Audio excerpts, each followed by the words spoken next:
నమస్తే. హరిహర వీరమల్లు సినిమాపై కుట్ర జరుగుతున్నటువంటి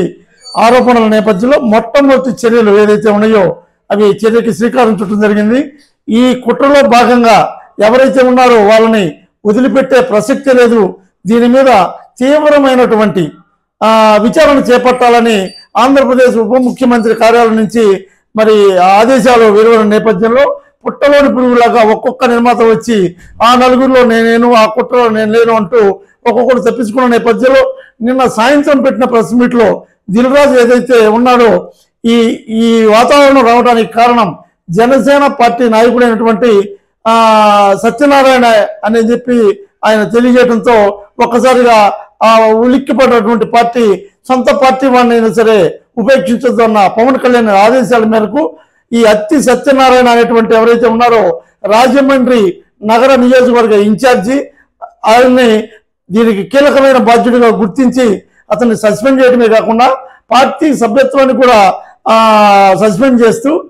అతని మీద ఉన్నటువంటి ఆరోపణలు నిరూపించుకునే వరకు పార్టీ కార్యక్రమాలకి అటెండ్ కావద్దంటూ కూడా హుకుం జారీ చేయడం జరిగింది. ఏది ఏమైనప్పటికీ కూడా పవన్ కళ్యాణ్ హరిహర వీరమల్లు సినిమాపై జరిగిన కుట్రని తన సొంత పార్టీ వాళ్ళ నుంచే రావడం అనేది ఒకంత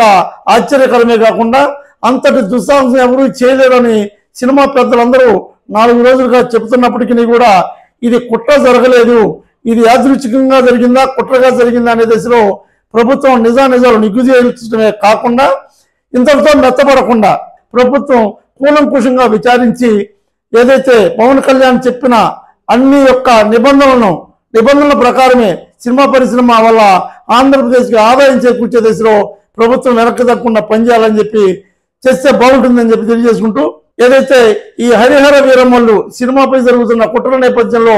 చర్యలకు అంకురార్పణ జరిగిందని చెప్పుకోవచ్చు. మరి ఈ అత్తి సత్యనారాయణ ఎవరైతే ఉన్నారో అతను ఏ విధంగా స్పందించాలో దీనికి అతని నుంచి ఎటువంటి వివరణ వస్తుందో వేచి చూద్దాం.